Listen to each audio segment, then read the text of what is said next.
যারা অবিবাহিত যুবক যুবতী আছো, এই লেকচার তোমরা যারা শুনছো, তোমাদের মধ্যে কেউ যদি জেনা করে থাকো, অবিবাহিতর কথা বলছি, তোমাদের কাদের মধ্যে এখন 100 বেত্রাঘাতের শাস্তি ঝুলে আছে। সূরা নূরের 1 থেকে 3 নম্বর আয়াত পড়ে দেখবে, অবিবাহিত যুবক যুবতী যদি জেনা করে তাদের শাস্তি হচ্ছে 100 বেত্রাঘাত, তাও জনসমক্ষে, এবং এক বছরের জন্য নির্বাসন। এই বিধানগুলো যদি পৃথিবীর কোনো দেশেও না থাকে, আসমানে আছে। মরার সাথে সাথেই এই বিধান কার্যকর হবে ইনশাআল্লাহ। বাঁচার বুদ্ধি কি? একটাই উপায় আছে। এই লেকচার কানে চলে গেছে, অনতি বিলম্বে ওযু করবে। ওযু করে খালেস ভাবে রাতের শেষ রাতে জায়নামাজ বিছাবে।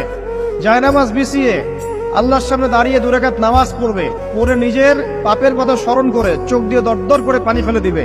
আল্লাহকে সেজদায় গিয়ে বলবে, আল্লাহ আমি জেনা করেছি, আমাকে মাফ করে দাও। আমার এই পাপের কথা কেউ জানে না, তুমি জানো, মাফ করে দাও।